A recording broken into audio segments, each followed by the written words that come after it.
আমি ইউনিফর্ম পরে আসছি, আমি কাপুরুষ না। স্যার প্রবলেম হলো স্যার আমাদেরকে বলি না না আগে বলি ভাই, পোজ এভাবে কথা বলে না, সব ভুলে যাবে না। আমি ইউনিফর্ম পরে আসছি, আমার ইউনিফর্মের সম্মান আছে। আমি কাপুরুষ না। মরতে হলে এখানে মরবো, বাঁচতে হলে এখানে বাঁচবো। পরিষ্কার? তোমরা দয়া করে এমন কোনো কিছু করবে না, ভয় পায় স্যার শুয়ে পড়লাম, গাড়ি চালায় দেন, এই করেন, এগুলো কেমন কথা? কোন কে, আমি কি অফিসার, আমি তোমাকে কেন গাড়ি চালাবো? তোমার বাচ্চাটাকে গাড়ির নিচে নিয়ে যাচ্ছ, ভাই আমার বাচ্চা আছে না, এটা কেমন কথা? এইসব করবা না, খবরদার, ঠিক আছে? সুন্দরভাবে ব্যবহার করবে, সুন্দরভাবে কাজ করবে। নামগুলো বলবো, এগুলো হচ্ছে কি আপনাদের প্রতিনিধিত্ব করবে, ঠিক আছে? এখন আপনাদেরকে আগে বলতে হবে, নামগুলো বলবো, তারপর আমার রিকোয়ারমেন্ট থেকে আমি এটা বলবো, ঠিক আছে? স্যার মোহাম্মদ শাহেদুজ্জামান শাহেদ, কামরুজ্জামান, আমার দিকে না থেকে ওদেরকে দেখেন। পলাশ চৌধুরী স্যার, আমি যাচ্ছি কর্পোরেট পলাশ চৌধুরী, ঠিক আছে? ঠিক আছে, পছন্দ না হলে বলবা স্যার। আপনার নাম দিছে মুস্তাফিজ। ভাগ্নে, বিদেশে এই খাঁটি দেশি ঘিটাই নেই, ঘানি ভাঙা সরিষার তেল প্রশ্নই আসে না, দেশি মুরগির ঝোল, আহ, এই জন্যই তো দেশে এলাম। এই যাবো কিভাবে? দেশি অ্যাপে ওয়াও, এভাবেই এক যুগ ধরে পাঠাও আপনার লাইফস্টাইলের প্রাউড অংশীদার। পাঠাও চলো দেশি ভাইবে চলবে 14 থেকে 31 মে পর্যন্ত। ইকবাল হার আলাল ভাই, ওই যে আলাল, হ্যাঁ শামীম আক্তার স্বাধীন স্যার। আচ্ছা, এই 8 জন। জি স্যার। এখন আমি আমার যদি ক্ষমতা থাকতো আমি 100 জন নিয়ে যেতাম, বাট সম্ভব না। স্যার ঠিক আছে স্যার, সমস্যা নাই স্যার। ওই 8 জন ঠিক আছে? ঠিক আছে স্যার। এখন কথা হচ্ছে কি, এই এখন মানে এই 8 জন কি করবে না করবে এইটা এই 8 জনের ব্যাপার। জি স্যার। তারা যদি তোমরা মনে করো যে আমাদের ধর্ম ইভেন আছে, যদি তোমরা কাউকে নেতা হিসেবে নিযুক্ত করো, তাদের কথা শুনতে হবে। জি স্যার। এটা আমাদের সেনাবাহিনী আমাদেরকে এটা শিক্ষাটা দিচ্ছে। আমরা সবাই ডিসিপ্লিন সোলজার এখানে, ঠিক আছে?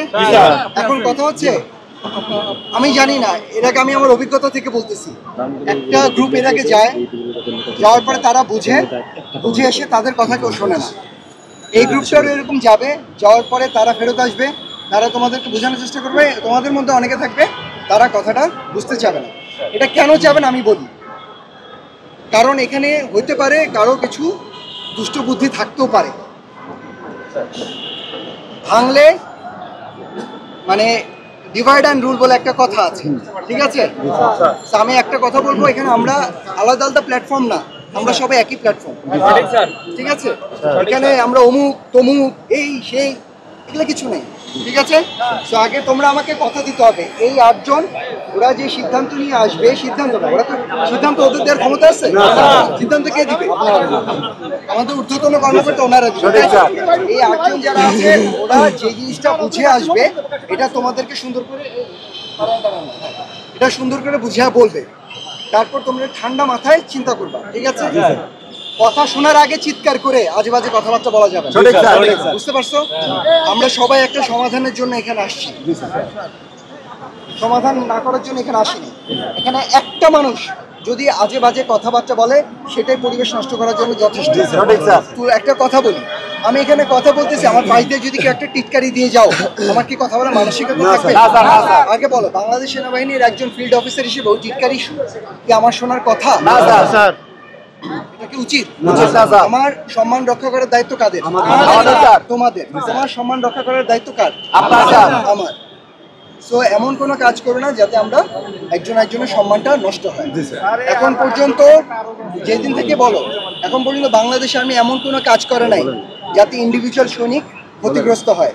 কারো কি গোপন কোনো তথ্য সব বলে দিছে? বাট তোমরা অনেক আজেবাজে কথাবার্তা বলছো না, তোমাদের সম্মান কিন্তু এখন পর্যন্ত রেখে দেওয়া হচ্ছে। দয়া করে ভাইয়া, তোমরা আমার ছোট ভাই, আমরা একসাথে চাকরি করছি, এমন কিছু করো না যেখানে আমাদের সম্মান হানি হয়, পারস্পরিক সম্মান হানি হয়, ঠিক আছে? এখানে সবাই এইখানে থাকবা, ডানে বামে যাবা না, কারণ আমরা একটা আসলে ওনারা আমাদেরকে অনেক হেল্প করতেছে। একটু ভাই আমি শেষ করি, তারপর তুমি বলো। হ্যাঁ, অনেক হেল্প করতেছে। এখন যে আমি এখানে দাঁড়াইছি, ওনাদের ফুলের গাছগুলো নষ্ট হচ্ছে, সবকিছুতে আমার জবাবদিহিতার ভেতরে থাকা উচিত। একটা মানুষ উপকার করতেছে, আমি যে অপকার করে যাই, তাহলে কি অকৃতজ্ঞের কাজ হলো? তো আমি একটা অনুরোধ